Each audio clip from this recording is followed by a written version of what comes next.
Now, there is some positive news, if you can believe it, in the coronavirus pandemic. Case counts are declining, as you can see there on that chart, and vaccinations are picking up speed. So let's bring on Dr. Seth Trueger, emergency medicine physician. Doctor, as I just mentioned, we keep hearing that these case counts are on the decline, hospitalizations are on the decline, which seems like such positive news. But you work, in emergency medicine. What are you seeing on the ground? Is it kind of matching up what we've been hearing and, what some of these charts are saying? Yeah, the good news is we are rounding the corner. The surge from this winter is finally coming down a bit, which is great. We have the vaccines, which are light at the end of the tunnel. But unfortunately, this past December and January was the worst part of the pandemic. It was basically everywhere and nationwide. And as you can see, the number of cases was just the worst it's been.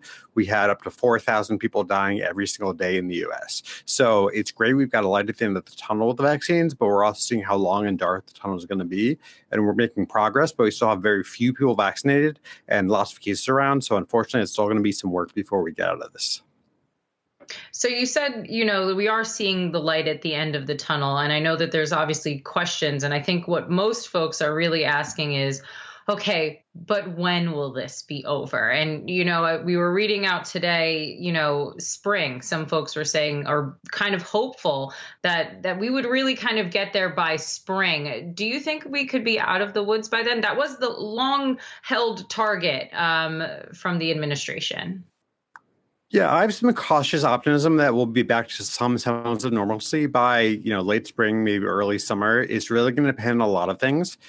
Some of the good news is that the Biden administration is really hitting the ground running on getting the vaccines out into arms. The bad news is the last administration had a really terrible idea and had really no planning or coordination to get the vaccine out and to get people vaccinated. So there's a lot of, upward room to move, but it's going to be a while. We've, had these new great historic vaccines that are doing a great job, but we still have, only a few percentage of Americans vaccinated. So it's going to take some time. And unfortunately, for most people, I've been lucky. I'm a frontline worker. I got vaccinated a couple of weeks ago, but I haven't really changed my behavior yet because it's not about when I get vaccinated. It's when we get vaccinated. We need a critical mass of people getting vaccinated and cases getting lower before we get back to normal. So then to that point, because I was going to ask, what do we really need to do in order to have a summer again? Is it all down to the vaccinations or is there something else? Because I keep hearing a lot of doctors saying to us, listen, vaccinations is great. We absolutely need to speed them up, but that's only one piece of this puzzle right now. Vaccines, again, are a great start. They're a big part of getting us out of the pandemic. However, I feel like a broken record. What's going to get us out of this is wearing masks, washing hands, not congregating, staying at home, and not going to mass gatherings. It's really just the same stuff we've been talking about for a year now. The way to get out of the pandemic, the way to get the economy back, the way to get back to normal is to get the pandemic under control. And vaccines are a very important piece of it, but they're not perfect. And it's going to take a lot of time to get most Americans vaccinated. This is a historic lift. We have started doing it. We have a lot more to do. We're starting to do a much better job than we've been doing, but it's going to take time.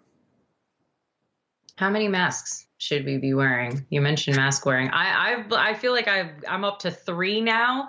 Sometimes I just kind of throw as many on my face. I've got like the N95 mask. I've got like a surgical mask, a cloth mask. Really, when folks leave their house to go to the grocery store, run some sort of errands, how many masks should they be picking up and what kind should they be using? Yeah.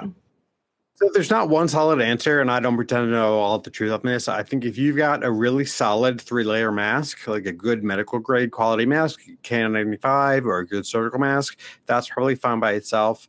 If you've got a good 3-layer cloth mask, that's probably fine by itself. For most people, a cloth mask or doubling up a cloth mask is probably the easiest way to do it. There's no easy answers here. There's a ton of information online that you can find out about this. But really, I think if you can get a simple cloth mask and double it up, that's probably the easiest thing for most people. Now, we keep hearing news about all of the mutations and all of the strains, and we know that viruses mutate, so that in and of itself is not surprising. But then we do keep hearing news that perhaps, our tests are not identifying all of these mutations, that the vaccine might not necessarily be as effective, that these new strains might be more contagious. So how much do these mutations really muddy, this positive picture that we've kind of been getting, I would say, over the last week or so about the declining case counts, the declining hospitalizations? Yeah, well, the silver lining is that the mutations are, probably not as bad as they could be, and they're probably a reminder and a wake-up call that, again, we're not out of the tunnel yet. We're not out of the pandemic. The number one thing that's going to determine if a bad mutation comes is how many opportunities there are to mutate, which really, again, comes down to cases. Again, it's a broken record. The best way to avoid dangerous mutations is to wear masks, not congregate, wash your hands, get your vaccines, get the case numbers down. So far, from what we see about the mutations we have, they seem a little bit more contagious, but not more dangerous. They don't seem to get you sicker when you get it, but they do seem to spread a little faster, which is bad.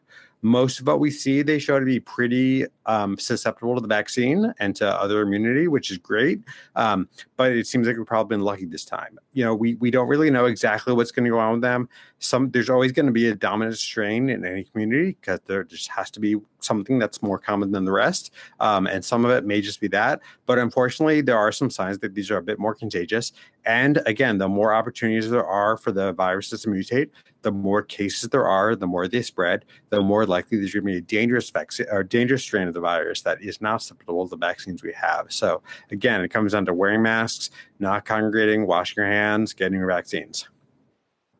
You've repeatedly said that you feel like you sound like a broken record. And the reason you probably feel like you sound like a broken record is because a lot of folks continue to ignore the very basic messaging that you have been repeatedly saying just in the last couple of minutes on this program, and I'm sure over the last several months. So how concerned are you? Especially as it seems like pandemic fatigue is at an all-time high. I know I'm tired of being in my house. How worried are you that there is a huge potential out there for us to backslide?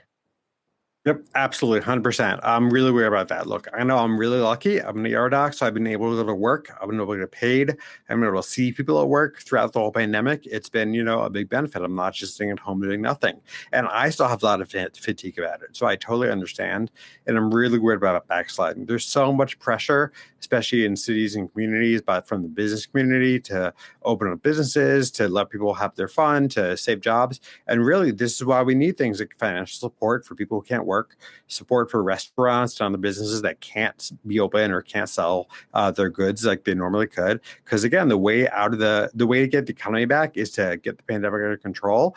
And we can't do that with people backsliding because unfortunately, it's not about each individual person's decisions.